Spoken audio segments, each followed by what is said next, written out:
escape the dungeon!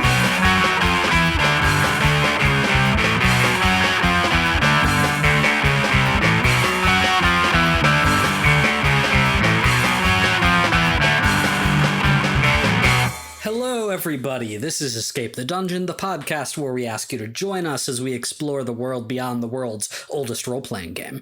My name is Mike Cripps, and I will be your master of ceremonies, and I am joined by four mystifying players. Zach Brass. That's me. Dom Brass. That is me. Nate Brass. What's up, Internet? That is me.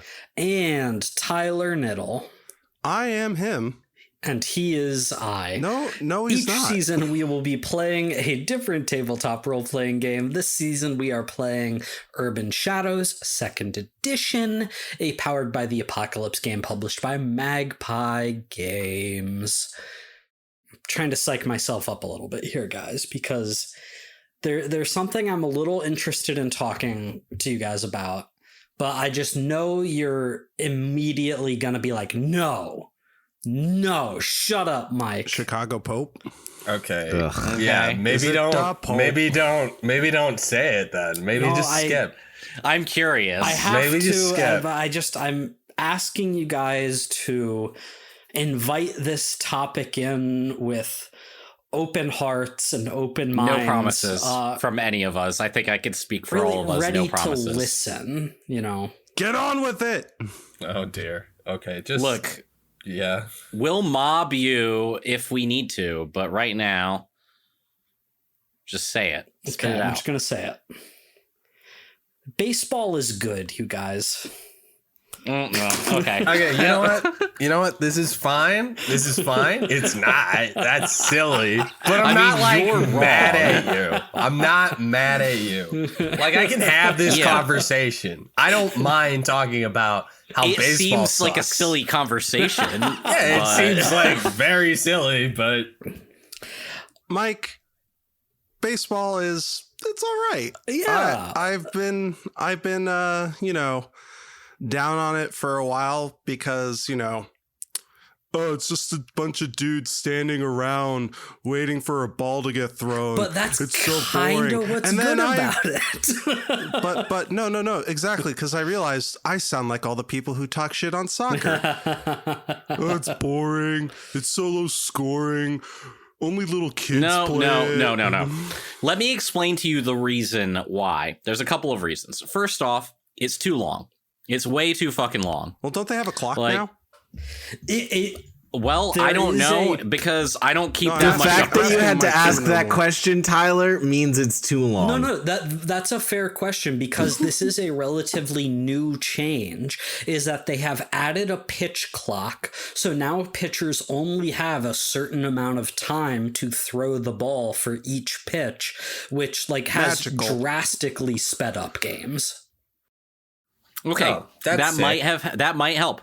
But here's the other thing. Now, I guess the main thing is I totally like the thing about baseball is that hitting a baseball that's going 90 miles an hour with a little piece of wood is one of the hardest things you can do. Absolutely, yeah. That's an impressive skill. Absolutely. But oh boy, waiting around for that to happen. Well, they got the Well, pitch hear clock me on out, now. Zach. Waiting it out for it to happen is one of the upsides because baseball is a game you don't have to pay that much attention to. And I think that's actually a huge, pro in the pro column for the sport. Because It harkens back to a Simpsons joke I remember where Homer's being sober for a month and he's at a baseball game. Everyone around him's drinking and he's just like, I never realized how boring the sport was without beer. And that hit me where I live. nice. But last night I was at a Chicago White Sox game, and the game itself was fine. It was against the Marlins. Both of them are very bad teams this season. But like just hanging out at the ballpark, drinking a $12 Modelo and, you know, just barely paying attention to what's going on. It's a good time. It's a good time. Yeah. Okay. But Mike, I could say that I think that's pretty much probably the case in all sporting events. I don't know, because socially going to a sporting event, I've only generally enjoyed it as an adult. At least as a kid, I went to a baseball game. It was fucking boring. Well, yeah. But as an adult, it's more interesting. Totally. But like other sports, I think can be too fast paced to the point of like they're stressful to watch. I am never stressed out when I'm watching baseball, even if my team is being like blown out of the water. But the stress is part of the fun. It is, but it's also exhausting. Why care about sports if you're not going to give yourself a heart attack? What? Yeah. Okay, look, what are you talking I'm going to be about? honest.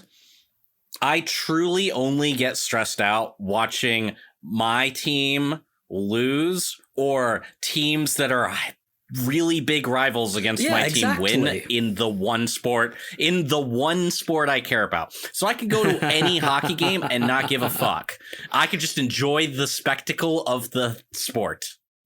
My heart belongs to one single team in sports. So, you know, these other ones, it can be stressful. That makes it more interesting because I'm not actually stressed. I'm just gonna be like, holy shit, did you watch that game? I mean, what I'm trying to say, Zach, is that basketball and football games have left me emotionally devastated for days afterwards. That's fair. I get that. When the Phillies lost in the World Series a couple years ago, I was like a little bummed, you know, like bummer. Like it's like, man, I would have really liked it if they won, and then I moved on. Well, same. That's how I feel every time a Philly team wins or loses sports. Like, yeah, I like Philly teams, but you know, that not enough to ruin my day over it. I wanted to be happy when the Eagles won the Super Bowl, but it was just such a boring game. Oh, that was not a boring game, Tyler. That was justice. That was awesome. Yeah. Listen, maybe I just get a little squeamish around public executions, you know. Look, I wish I could have a stress-free just game like that to watch. My team makes it fucking difficult with everything. We were up 2-0 going into the second half of the of one of our last games we got. We had a player on their team sent off, let them score 3, and then we scored like 4 more. Nil means right? 0. It's just, you know, can't it just be easy? Philly Union sold their all-time top goal scorer to Columbus, who we played today, and I'm really nervous about it. I really don't want him to. You know, Mike, honestly, I completely agree with your argument that it's nice to watch a sport that doesn't stress you out sometimes. It's just I don't need baseball for that personally. Yeah, we just watch other soccer games. Like, oh, Crystal Palace is playing Forest. Let's check this out. Yeah, he's like, I don't care. Fair enough. Like, I can just enjoy the sport. Go Forest. You know, that's how I felt. So, a few weeks back, at the time of recording, I went to a professional wrestling show that was hosted by a Japanese wrestling company that happened to be, you know, doing a show in Chicago. And so there were performers that I didn't know anything about. And so like I wasn't really invested in, I don't know, the storylines or whatever for the matches. But like I was like, that guy did some cool flips, and ooh, that punch looks like it really hurt. And it was fun. You know, it's funny. Yeah. I like all the, well, maybe you would disagree with this because you don't like anime, but I do like all the cultural crossover between American and Japanese culture that we've gotten to experience in our lifetime. We got anime and manga. They got baseball and wrestling and basketball. They like basketball a lot too. I think.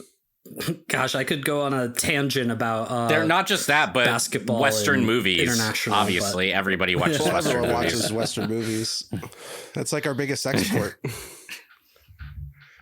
We're gonna put a tariff on Chinese movies. I'm like, who the fuck is watching Chinese movies? God, don't even. I think the last foreign film I watched was like Ip you should Man. watch more foreign movies.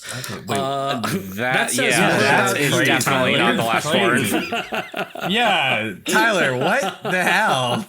You know what That's also wild, says dude. more about you than the rest of us? This week's episode.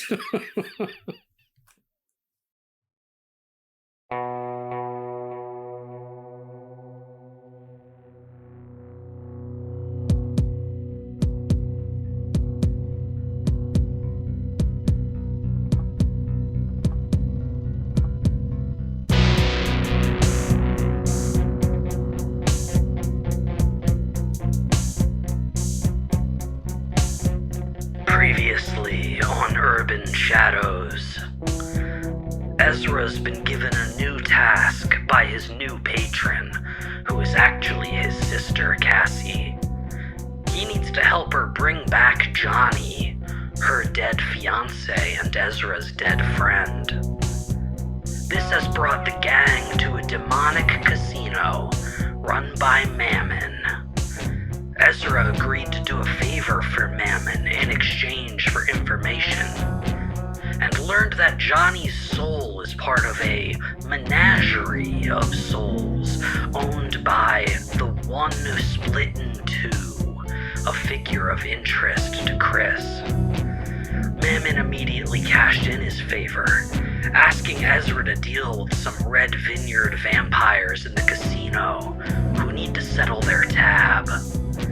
Meanwhile, Bobby made contact with Barkan, and they agreed it's time to bring down Azrael. When confronted, the vampires recognized Dale and taunted him over his ex-wife. In retaliation, Dale punched a vamp in the face. Yeah, it did. Too bad they can't get black eyes, presumably. Yeah, you know, huh? Vampires have blood, though, right? I don't know. I mean, I'd sue. That's why they're pale, right? No, they're pale because they're dead. But just because they're dead doesn't mean they don't have blood. They don't have a heartbeat. But if blood doesn't pump, then why is It probably congeals. no? if it's- But it. But if it doesn't pump, then why is stabbing them in the heart with a wooden stake the way to kill them? magic. Ooh, good question. They're undead, so definitely the heart doesn't pump. That's like a Yeah, common they can't. vampire. They wouldn't be classified as alive if they're heart pumped. Well, Frankenstein's monster is undead and his heart pumps. He's reanimated. That's totally different. It's a different form of See, there's two categories, Tylers. There's science undead and there's magic undead, and they operate by totally different rules. Y'all are nerds. Now let's get back to playing a tabletop role-playing game.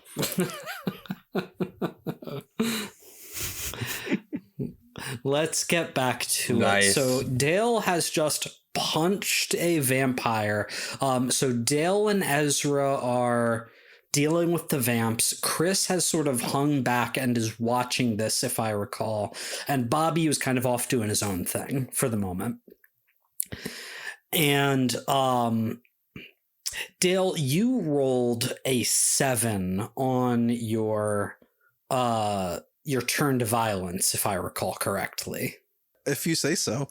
Yes, you did. I actually have the tab still up.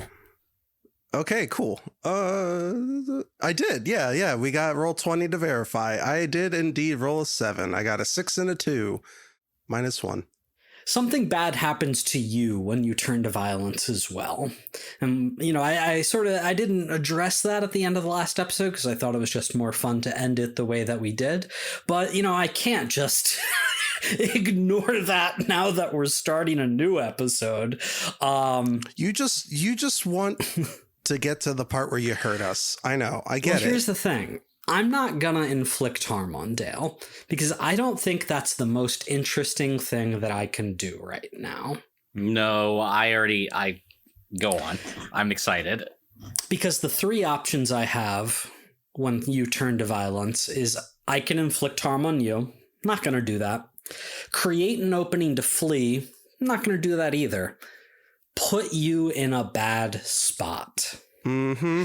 And I think the worst spot that I can put you in right now, Dale, is an emotional spot.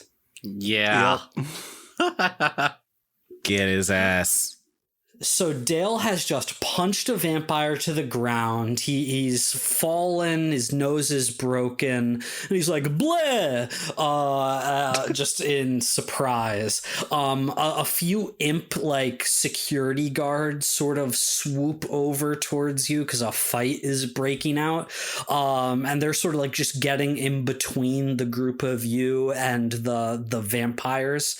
And one of them, the one that doesn't have a crazy vampire voice, you hear him go, boss, we've got a situation over here.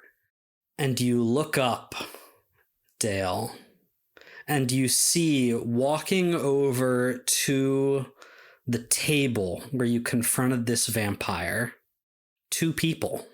I wonder who they could be. You see Vinny, the one-eared vampire artist, Vincent van Gogh, and your ex-wife, Hannah, walking towards you.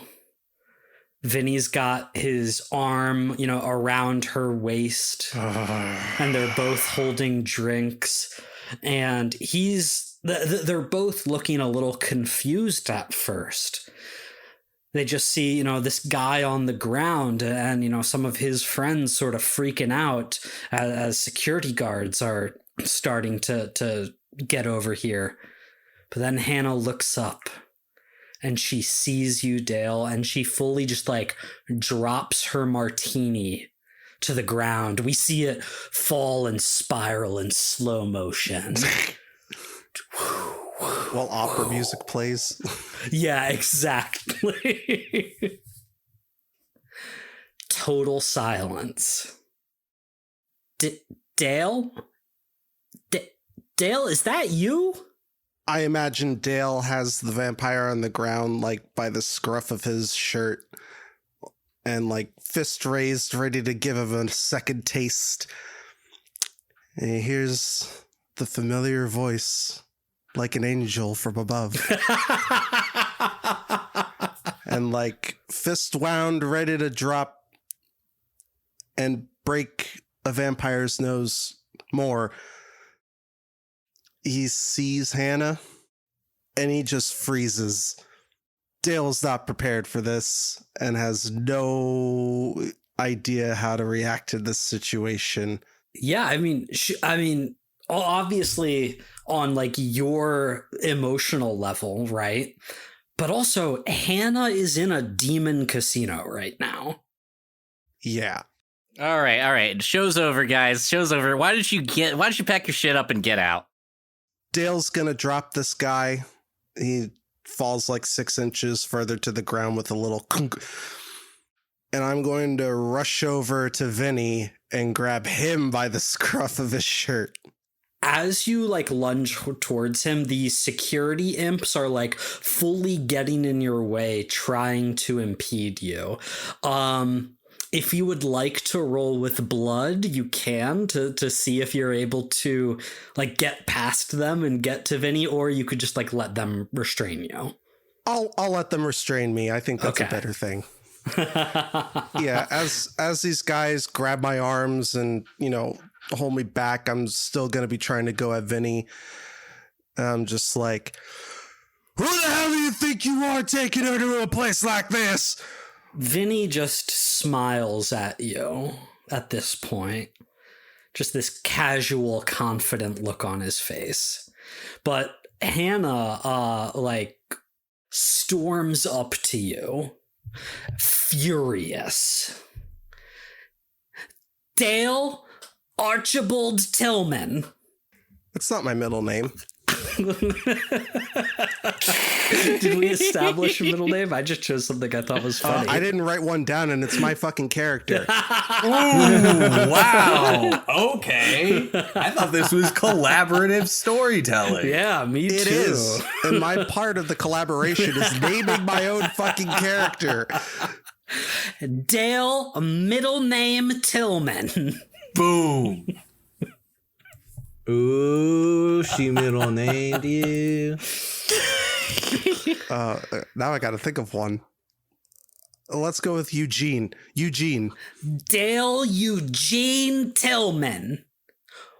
What the fuck is going on? Do you not know where you are? Do you not see all of this? She looks at you just like genuinely confused, as like that's your response to this question. Like, what are you talking? I'm at a casino, okay? Yes, I'm on a date with my new boyfriend. What? That's not what the problem is here, Dale. The problem is, I've been trying to get a hold of your ass. Your parents have been trying to get a hold of your ass for almost 2 months. And you have been off the grid, radio silent. You had us all worried you were fucking dead, Dale. You were worried? Oh, damn. No, buddy. And here you are, picking a fight with Vinny's friends? What is wrong with you? What is going on? I have tried to be supportive. I have tried to be your friend, Dale. I have tried to make you happy and healthy and safe, but there is something very, very wrong with you. So we've established that, to the unaware, this is just a normal looking casino. Yes. Right? But we can see all the goofy shit. Creepy goods. Yeah, absolutely. I think Dale's at a point where he just takes it for granted that, you know, anyone could see that. How could Regular you not people. notice Right, yeah. that the guards holding me back are like imps? They're not humans. How can you not see it? I don't know what you're seeing, Dale. And she's on the verge of tears. I don't know what you're seeing. Okay, but get some help.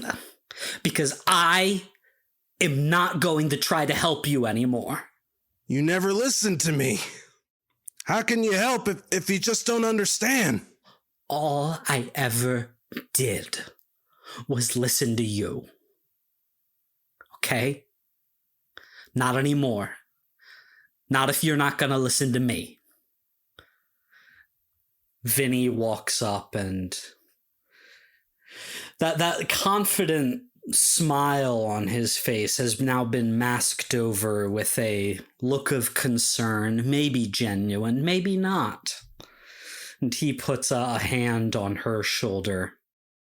Babe, I think we should go. Babe? Oh, no. Let's get out of here, Sugar Plum. You do not call my wife babe. Oh, no, dude. Come on, boys. I think it's time we get on our way. And the vampires stand up and they join Vinny and Hannah. And they leave the casino. Oh, good job. You really got him out of here. Oh, wow. Yeah, you did. As they're leaving, Dale's just going to be a little unhinged. He's a vampire! He's a bloodsucker! At this point, security is ushering Ezra and Dale. Yeah, they're dragging me out. They're going to fully... Well, yeah. No, I'm like helping security. I'm like, it's okay, buddy. We're Dale going to is go. literally thrown out of the casino, a la DJ Jazzy Jeff and the Fresh Prince. I now know what it feels like to be Ezra. they snap a picture of you before they throw you out to add you to the banned list. Do not serve this man. You know, for your first time, it really wasn't so bad. You know, my first time, I almost killed a guy. Shut your goddamn mouth. I just had to see my wife walk off with a monster. Well, if we want to take care of him after we're done with my shit, he seemed like a douchebag. He's worse. He's a predator. Well, aren't we all in this city? Not that kind. Allegedly. Yeah. We don't actually know. Chris and Bobby, do either of you have anything you want to do in Mammon's Demon Casino, or are we ready to move on to something else? I mean, we got all the information we need from this place, right? Yeah, I mean, main thing we wanted, this was for Ezra's thing, so he got his stuff. I don't think it's super important to necessarily go like minute by minute here. You guys all have your own things going on, stuff you want to accomplish and investigate. You know that generally speaking, there's this like end of June date, this banishment that has been circled that something might happen then. So that's a little over a month away. I just want to like ask you guys what you want to do, how much time you want to spend doing it. What is everyone trying to accomplish? I did want to link up with Ezra at some point. Because he made mention of being not in good with Azrael and having a new patron and stuff, and I wanted to know more about that. So that's for sure something I would take the time to do at some point. Oh, that sounds like you should set up the scene for how you do that. In that case, yeah, I will just go up to Ezra, I think, one time and, hey, Ezra, with all this crazy, Huh? Sorry? Oh, sorry. I was really busy changing the oil on my motorcycle. It's real mechanic work. Yeah, No, real. it's pretty tough. This is a real complicated one. You know, it's got like a bunch of different bolts and stuff. Yeah. Look, I know nothing about cars and motorcycles. Even I know that was a dumb thing to say. Yeah, well, Ezra's dumb. Yeah, I know. Cool. So, yeah, I heard you were under new employment. Oh, yeah, you heard about that? Yeah, I did say. Yeah, you did tell us. So, yeah, like I said, my new patron sucks a little bit. I mean, she's a real hard ass. oh yeah. But it's fine. She's probably less evil than Azrael. Probably. Probably. I mean, I think so. Who's your new patron? It's kind of embarrassing. I mean, how embarrassing could it possibly be, Ezra? Like, it's your... Well, she's not even a demon. I didn't even know that was possible. I didn't know that either. That's crazy. But, like, I mean, who cares, Ezra? It's your life. Like, how much crazier could it possibly be? It could get pretty crazy, man. Yeah, I don't know. Like, all right, look, don't tell anybody else I told you this. Okay. My new patron is my sister. What? Wait, I thought she was... I don't know. She struck a deal with Azrael, and I guess he didn't think I was worth anything, which is fine with me, because fuck that guy. I thought she was taken hostage or something. Yeah, I guess he took her hostage, and instead, because she's just such a scheming little bastard, she managed to convince him instead to sell my soul to her. Huh. Well, Interesting. We're sure she's not a demon? She didn't look like a demon. She said she still had her soul. I think demons don't have souls. I don't actually know how that works. I would think, yeah. I mean, they have souls, but like other people's souls. Yeah, but you know? well, okay, yeah. All right, that's crazy. So, what happened with Azrael? He just kicked you out? Yeah, basically. He just made a scene, scared the piss out of Dale. And, you know, told me to fuck off, basically. So now that you're on the outs with Azrael. If I was ever on the ins with him, I guess. Well, I mean, you were his little lapdog or whatever. Bobby's allowed to say that. Yeah. But now that you're on the outs, I had some thoughts about how maybe we strike back at Azrael. Oh? Well, I mean, good luck.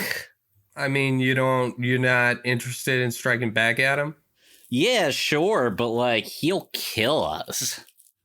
Well, yeah, but not if we have the right leverage, the right power. And, I hear he's not looking so hot these days. What have you been talking to? No one. I've just been talking to people. Talking to the streets. Oh, okay. Yeah, the streets, huh? All right, look. If you could find a solid way for us to send Azrael out of here, I don't care whether it's headless or not. Preferably headless, maybe. But I don't give a shit if we just lock him back in Demon World. Like hell? Yeah, I don't know if it's hell or Demon World. I'm not exactly sure on the specifics. Yeah, no, fair enough, actually. I never really got into that, Yeah, it's dork shit. Hell. Yeah, come on, losers. The point is, he goes to some shitty place, probably with fire, I guess. That may not be hell. And if we can find a way to send him there, then that's fine with me. But the main thing I need to worry about right now is figuring out how to revive my buddy Johnny, because I guess that's possible. And if I don't, then my sister might just destroy my soul because she's a vindictive asshole. What the fuck? I don't know. She seems like she's really pissed at me. She seems crazy. This is crazy. This is normal. This is normal. You ever been to Jersey? Okay, let's cut it there. Let's Chris, let's get Chris involved in the episode a little bit. What is her priority after all of this? She was doing some research, trying to go back to that. Anything else on your mind? Definitely go back to research. I want to look into this ex Archmage who has this cool staff. Yeah. Is there anything relating him to liches or anything? Look into that stuff. Yeah. Reading some books. So you get back deep into the books, into the library, working with your gargoyle assistant. After like a little bit, you hear from the basement, the sanctum, your like front door being unlocked, and shortly after you realize Celeste has returned, that she has been released from jail, like no charges pressed. She has come back home to you. You guys are able to reunite. She's like, "Oh, Chris, it was so scary. I'll never trust cops again." That's good. Remember that.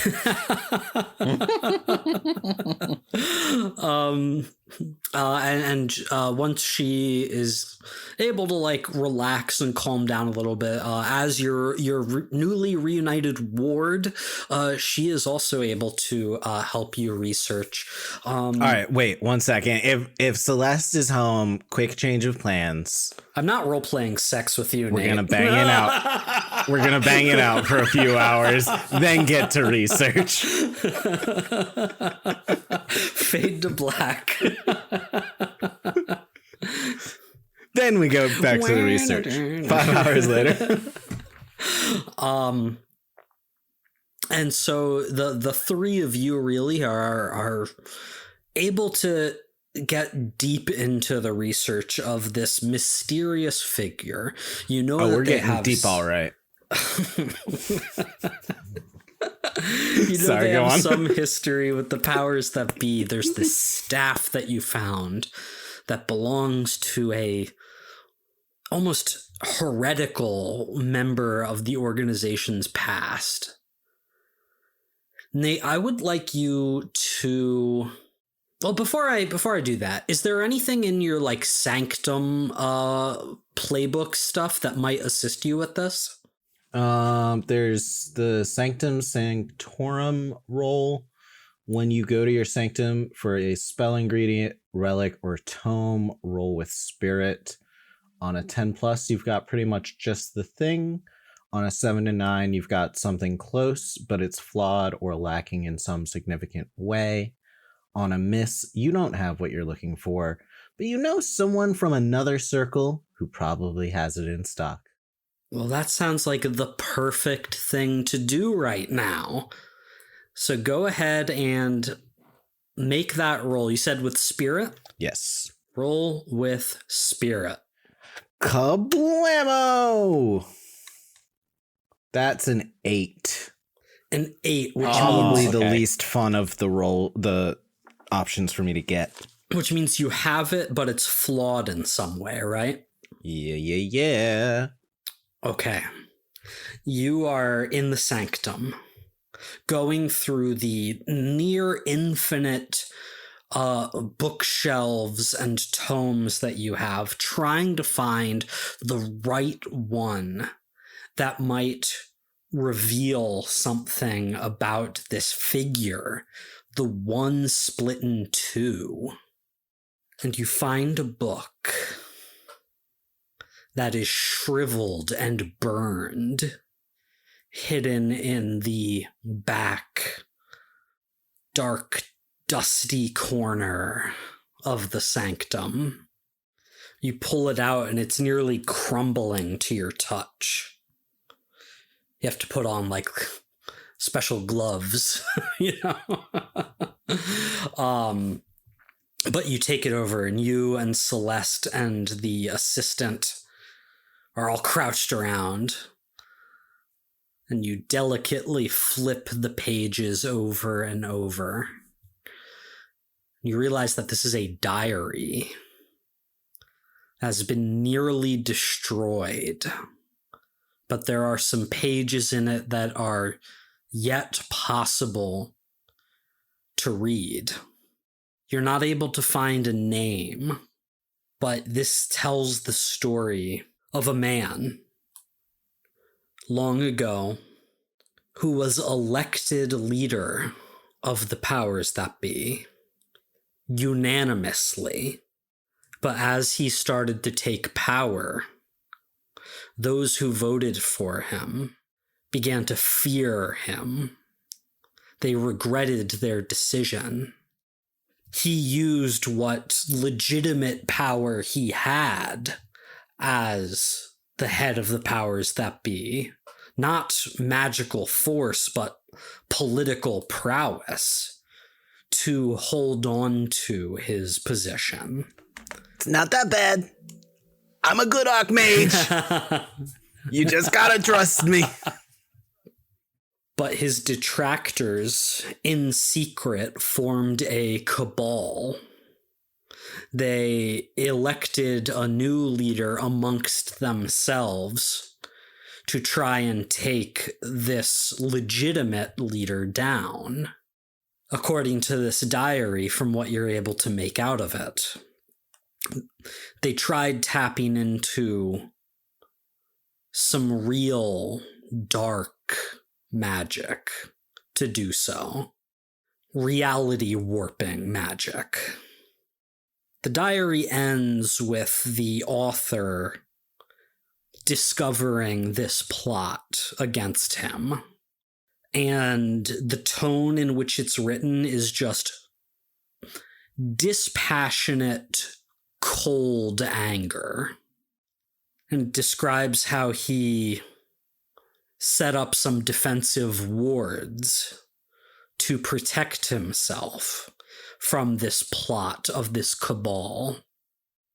How he knows that they're going to perform this reality warping ritual soon, but he can stop it.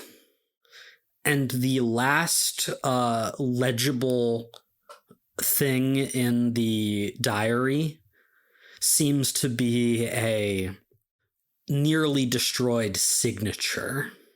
The only part of it that you can read is just signed with the letter A. Michael A. Cripps. That's right. It's a self-insert. I'm going meta with this.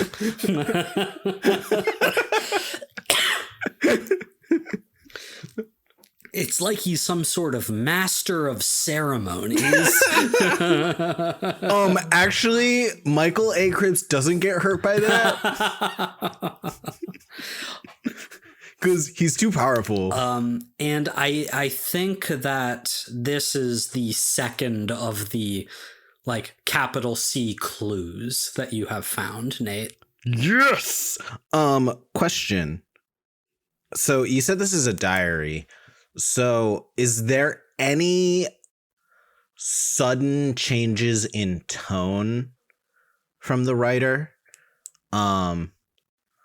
Like, is this kind of like, do I get anything from like the writer's perspective of like, yeah, it makes sense that people are a bit more scared of you now? Sure. Or does it seem more like a, they're catching on to who I've been? That's a really good question. I think from what you're able to tell, you know, in how damaged this thing is that even at the very beginning of what you're able to read, he comes across as incredibly intelligent, incredibly cunning. There's a few like half remaining entries about like how he would collect debts from people and use them, and sort of describing his ascent to power. And it just seems like, again, not like he was magically controlling people, but just like playing the political game of his era so well that like people had almost no choice but to support him. And so he's coming across as like, I guess, a mastermind, you might say. And then the change in tone is more about when he uncovers the plot from within the powers of be against him. And like I said, that's when it becomes like very cold and deliberate. It's not like pages and pages and pages of like, oh, my fury is so grand. It's like, this is what they're doing against me. This is what they deserve. This is what I am going to do to stop it. Very cold and calculating. My quick question. So when I last spoke to Adrian, I asked the question, how would I get a debt over you? And you said, follow along with the plan for now. Did that give me a full debt or no? No, I'll say that it did. You basically agreed to stay. You agreed to let Nigel take custody, so to say, of Celeste for that like 2-month period before he was killed. she was clearly planning something, against Nigel for some like election, she said. And you were maybe doing like the occasional like mundane favor for her as part of that. I will say that you have fulfilled your end of the bargain. You have a debt on her. Okay. Then I think I'm going to message her that we need to talk, and we can go off to Zach's scene now. Very good. Zach and Dom, let's go back to you guys real quick, because Bobby did make that deal with Barkhan, agreeing that it's time to move against Azrael, and Bobby was going to be sent something, is what Barkhan told you. So I think when you guys are like returning to Chris's house shortly after, all of this, there is a package on the front door that is addressed to Bobby. Ooh, okay. Cool. How big is the package? Package sized. Package size, cool. Well, I'm just making sure it's not like a giant demon package. No, All right, it's like a normal, a toaster could fit in it, like toast. Yeah, no, I package size was good. Like I got the concept. Like I could understand what you're saying. You ordered a refrigerator. Yeah, I mean it could be, and that can be packaged, but like okay. Anyway, we grab the package. I go inside, usher Ezra in as well because he lives here as well. So that's where he would go. I look at you funny for ushering me. Fuck you. And I open the package. Now inside in the safe abode of the sanctum. Not the sanctum. Not actually in the sanctum, though. That'd be crazy. When you open the package, it is it's got in it a like very fine looking velvet bag. And when you open that, you see a granular powdery substance. Looks like sand, but a different color. It's like a shiny black, like obsidian that has been ground into dust. Oh, come on, Bobby. You didn't buy more drugs, did you? I didn't buy them for sure. Sitting like in the substance, a small card that when you fold it open, just says "in case of an emergency." In case of an emergency. Well, That's that fine. fucking explains This is it. for emergencies. We don't even have to worry about this. So is this drugs though? I mean, this is definitely drugs. Should we try them? Well, I mean, it says in case. Azrael's not in charge anymore, Well, no, right? but like he threatened me to try the sand. I never really got to see what that was like, but you seemed really into Yeah, it. it's pretty wild. Do it. Yeah. Well, let's not. This is for emergencies, okay? Do it. This is for emergencies, Ezra. All right, fine. Okay. But the next emergency we get, I'm in. I think everybody else except for Chris, who had the opportunity, has done drugs. No, yeah. I mean, look, if you really want to do drugs, but I mean, we could. Yeah, I mean, look, this is for emergencies. So if it comes up, it comes up, I guess. But you can't just do, this is, I don't know. This is weird black. Like, this is, I don't know. This is different. So even the stuff we did was sus, but this is super sus. Well, I'm a demon. It's probably fine. Yeah, maybe you're right. Yeah, you might be all right. It might not even work. I mean, Well, I'm sure you're wondering where I got this from. Yes, I did ask. Yeah, so I've been maybe talking to Barkon And I figured, Bobby. well, it's not like it's not like you don't understand, right? Trying to deal with demons. I don't like demons. I just made a mistake and wound up stuck in a situation. Exactly. So I'm in a situation where Barkon... He didn't take your soul, did he? No, of course not.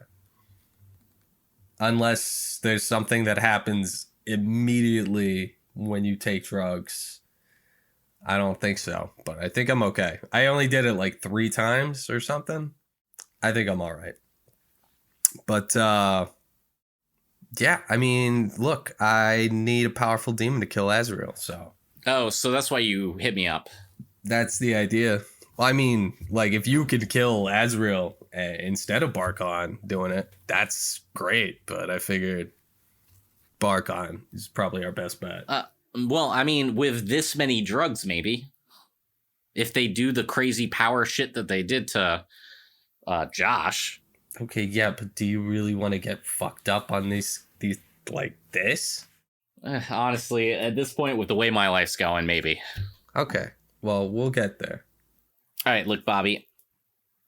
I don't know if it's a good idea to be getting involved in Barkon, though. I mean, it's not, but I don't know how else we can kill Azrael, so... Maybe we should talk to Chris first. I mean, she's got some crazy magic. All right, look, Bobby, I will let you keep hold of your little bag of drugs, but I have 2 conditions. First off, you have to tell me everything that Barkon says to you, basically. Yeah. I want to be For in the sure. loop. And if you don't, I'm totally going to tell on you. And Chris is going to be pissed, and probably you're going to be homeless. Okay. The other thing is that if you decide to take the drugs, you also have to tell me. Because I want to take some too. And if you don't tell me, I'm going to tell Chris. Chris, Bobby didn't share his drugs with me. But I'll let you hold on to them for now. But I swear to God, if I see you walking around with crazy eyes or saying something that seems way more off kilter than Bobby normally says. No, dude, I'm going to be good. I'm going to be mad. All right. That's unless cool. You told me first. Yeah. All right. Ezra, you can put up more serious boundaries than that if you want. Look, my main thing is if you're going to hide the drugs, tell me if you're using them. And I want to know what you're doing with your demons. Not your emotional demons, the literal demons. Oh, God. I thought you were so thoughtful for a second there. You could tell me about that too, but if you don't, I understand. I'm kidding, Ezra. It's fine. No, I did want to show you something, though. I've been doing an art project. You kind of inspired me at the Blue Man show. Yeah? You got some inspiration from good old Ezra? Yeah. I know I can be quite the muse. Something like that. Yeah, so I've just been going around town. I've been tagging some stuff. I show them one of my tags nearby, or I do a quick tag of a sword stabbing into a guy, money's flowing out and stuff of the guy instead of blood, right? Dude, that's so cool. Right? And it's like a sword gosh, with a demon hand. Yeah. So I've been just tagging around town and throwing these around. So, basically just anything with this kind of imagery. It's like blue blood or money for blood, stuff like that. Guys with suits getting stabbed. Gosh, blue blood, like kings and shit, right? Yeah. Like, oh my God, that's so creative. So we're just doing that all around. Dude, I didn't even know you were this good of an artist. I thought you were just talking shit. No, I'm mostly just talking shit. Dude, I thought you were just a sellout. Well, that's what Dale said. Yeah. Dale kept on calling you a sellout, so Yeah. but this is real, man. Thanks. This is Thanks. This is it. Ezra. I hope it's something. But yeah, if you find the inspiration in you, just throw one of these tags. I'm trying to, it's kind of the beast is coming for these. The beast. Yeah, yes. exactly. And he's coming for these big wig demons, right? It's genius. That's the idea. And all right. Look, man, I think you got it. I got it. I'm not that good at, painting, but like I'll do like a sword. Nice. I could do a sword. Nice, dude. Ezra's just going to start putting up the cool S everywhere. Dude. Yeah, dude. Just do a sword and do the cool I think I can make S. like a version that's like, a bee for like the beast. I could probably figure that out. That's good. Yeah, that would be great. That dude. is cool. Like word I art. like that a lot. The cool S, but it's a B. Dom, are you trying to go somewhere specific with this scene? No, these agreements and understandings. This is basically what my whole thing. I want Ezra was a powerful demon guy that I have some complicated relationship with, but he just lost his relationship with Azrael. So I needed to check in on him, see what's up with him. And now I'm like, okay, cool. So we're going to try to work together. I got that sand now. And I wanted to show him this tag stuff and see if he wants to tag some stuff. So I think I got everything. We're going to be graffiti buddies. Yeah. Come on, man. Should we wear matching shirts? I have a guy. I could get them made. Don't worry about it. Let's commit vandalism. Based. What is Dale getting up to? Dale's going to call his parents. Okay. Now, my parents have a superpower, according to my play sheet. They are elderly who always know when I'm lying to them. Okay. So you call up your parents. First time you've talked to them in quite a little while. First time you've talked to them in this series, for sure. Well, Hannah was saying I hadn't talked to them or her in 2 months. And, after I cooled down. Mama's pissed. Yeah, I cooled down a little bit and said, she's right. I should call Mom and Pop. All right. You give them a call. Hello? Hey, Pop. Hello? Hey, Pop. Dale, is that you?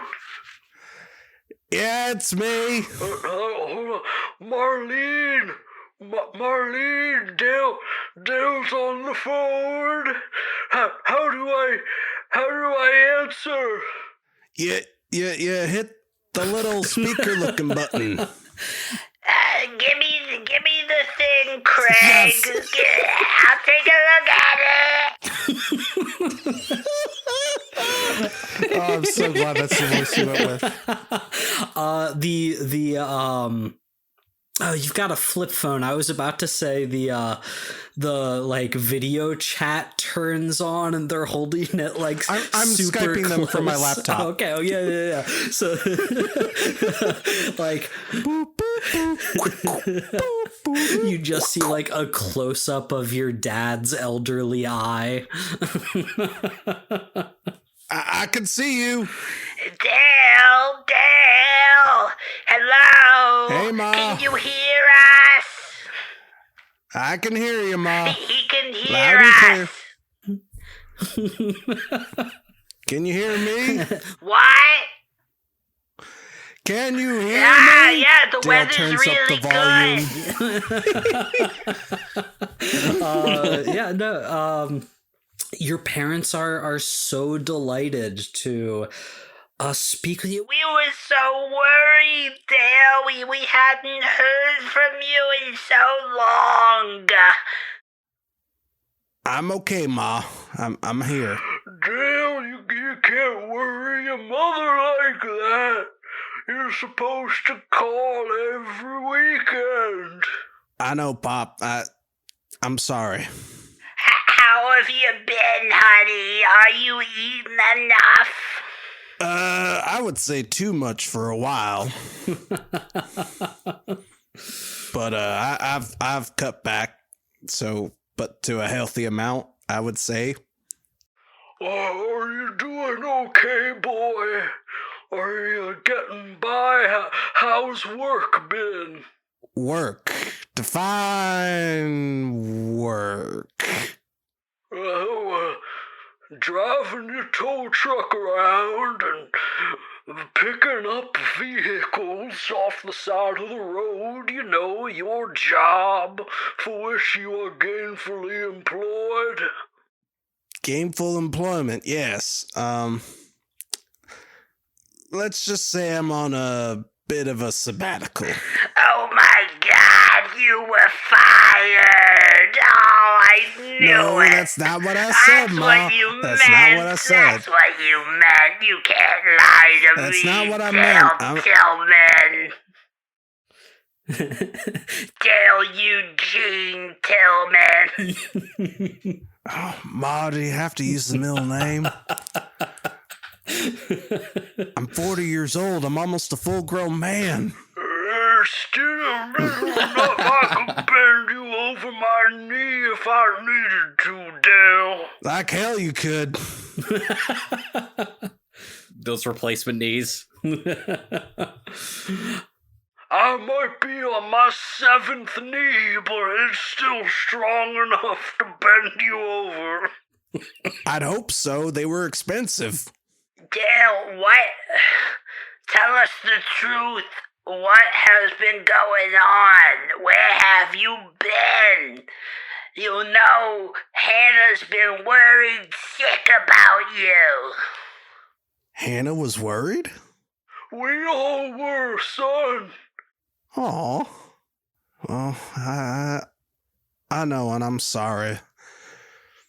Hannah's been seeing this other guy, and What? What? yeah, I thought you said But- you were working on things. I am working on things. Can you just listen to me? Hush, Craig. Let the boy speak. I called you for help. I called for the wisdom of old age. This guy's, he's dangerous. And she just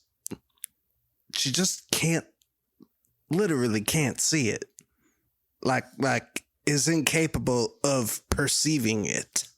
And all my friends, they're just, so much is going on. I'm just having a hard time keeping it together, and I didn't want any of you to, get hurt because of my business. Dale, sweetheart, did we ever tell you, before you were born, your father and I separated for a time? That's news to me. It's true, son. We were having some trouble. Your mom and me.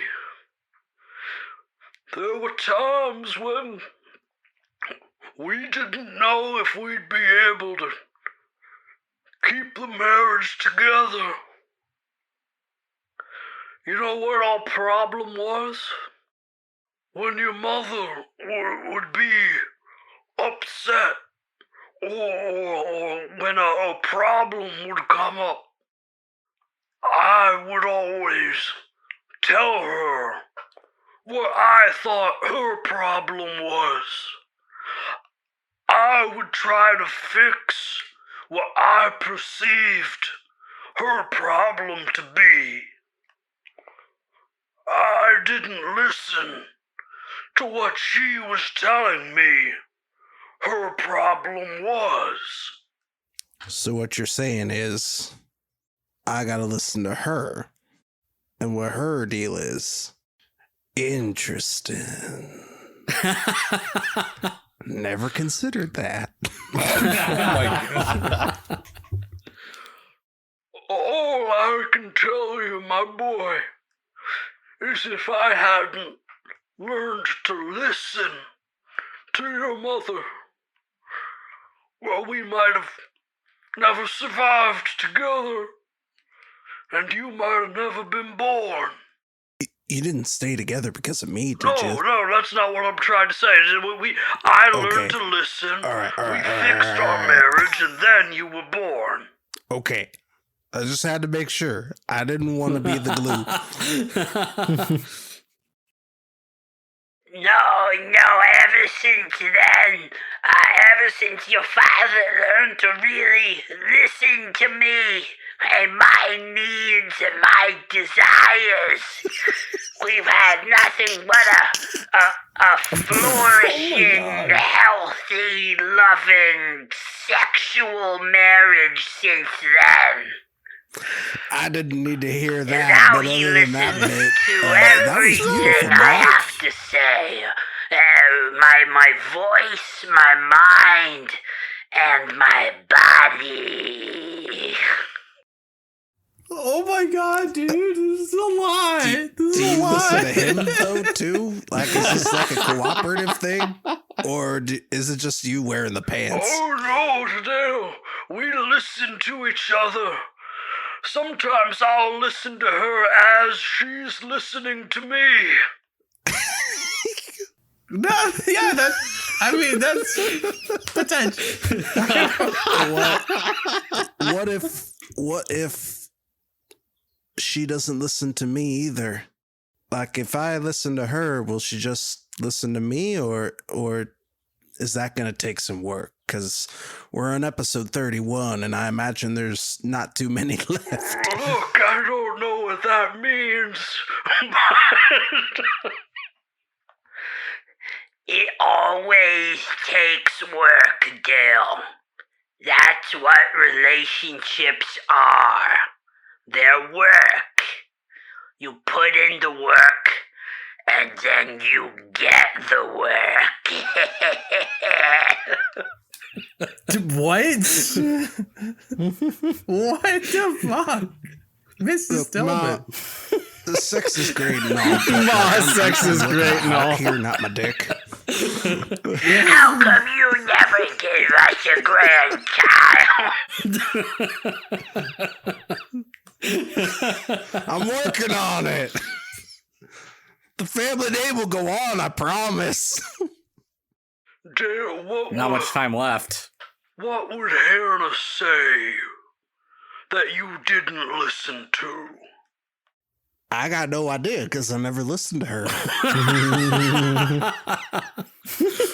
Well, I think that's where you need to start, son.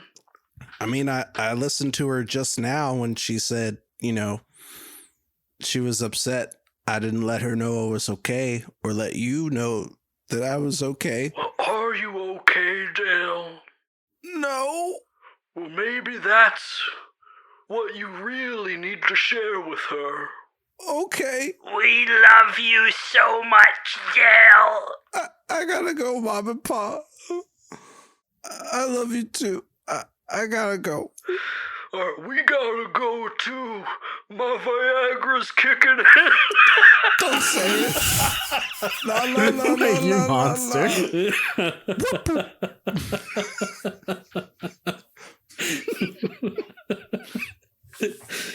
You know what's funny? Old people having sex.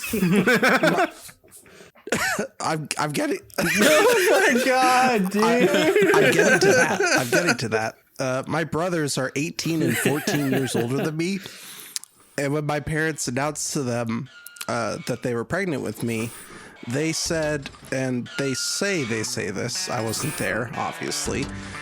Ew, you guys still do that? And I think that is the end of this week's episode of Escape the Dungeon.